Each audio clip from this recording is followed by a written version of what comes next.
programme aujourd'hui. Qu'il soit joli ou pas joli, je veux dire, en fait, en vrai, le métier est le même. Donc tu devrais même pas avoir des critères. Excuse-moi, tu crois qu'il n'y a pas une discrimination sur le physique quand on est hôte ou hôtesse? Mais bien sûr que si. Mais est-ce que c'est normal? Mais c'est une réalité. Mais après, on peut aussi combattre les réalités. Je ne sais pas si physiquement, avec mon physique, j'ai plutôt une beauté pas classique. Si j'avais été, comme j'ai plus de cheveux, etc. aujourd'hui, est-ce que moi, à 53 ans, homme blanc, 53 ans dégarni, est-ce qu'on me prendrait pour être hôte à Roland-Garros? Non. Justement. C'est peut-être un mal. Bon, je vous demande d'accueillir un tonnerre d'applaudissements. On est trop contents. C'est son grand retour dans l'émission. Fatima Benomar, militante féministe et présidente de l'association Coude à Coude. Bonjour Fatima. Bonjour. Salut Fatima. Et merci d'être avec nous pour ce sujet épilation. Je suis ravie, Fatima. Et en plus, alors vraiment, ça c'est le coup de fil à une amie parce que pour le coup, je suis entourée uniquement d'hommes sur ce plateau. Désolé. Et j'ai bien besoin d'aide.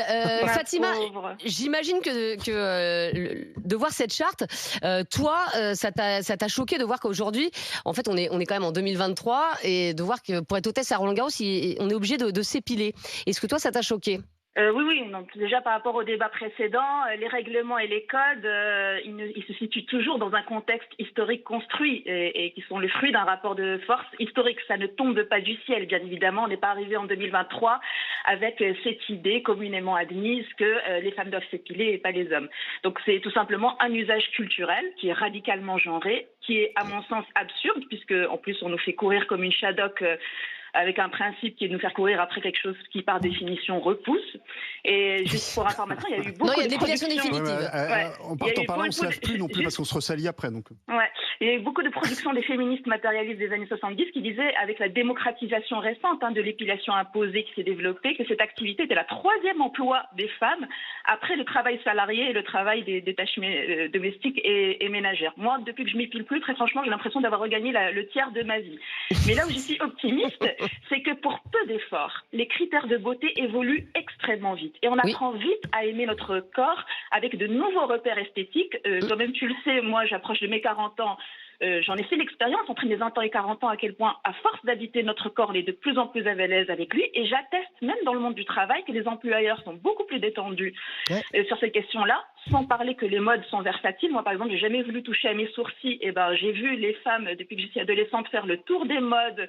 Ça a été l'épilation très mince, ça a été le fait carrément de les enlever, de les tatouer. Et puis maintenant, tout le monde revient vers ce que j'ai toujours fait, c'est-à-dire les laisser naturels.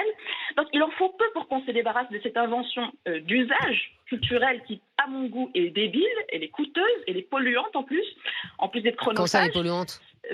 Parce que les crèmes dépilatoires, encore une fois, pour un truc qui ne cesse de repousser.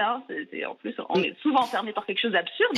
Donc, c'est un drôle de rapport en plus avec soi. Les femmes, on a souvent l'impression qu'on n'est même pas montrable si jamais à un moment on néglige les poils. Et pour que leur représentation change, il faut que ça arrive au magazine féminin. On leur demande même pas de passer à une hégémonie absolue. On leur demande pas qu'il n'y ait que des femmes pas épilées. Juste une diversité. Et donc, les modèles, mais d'ailleurs la pub, j'ai vu il faut changer les modèles en fait. Extrêmement révélateurs de violence quand il y a eu les rares pubs où il y a une tentative de montrer des femmes avec des poils. Au cinéma, les actrices et évidemment les instagrammeuses, les influenceuses et les hôtesses. Et encore une fois, il ne s'agit pas d'imposer l'interdiction de l'épilation aux hôtesses. Il s'agit de faire confiance aux femmes quant à ce qu'elles pensent, qui leur sied le mieux, leur définition d'une féminité d'elles. Et je peux témoigner, on se trouve vite très belle avec ce corps, cette puissance symbolique et je trouve esthétique de la pilosité de femmes adultes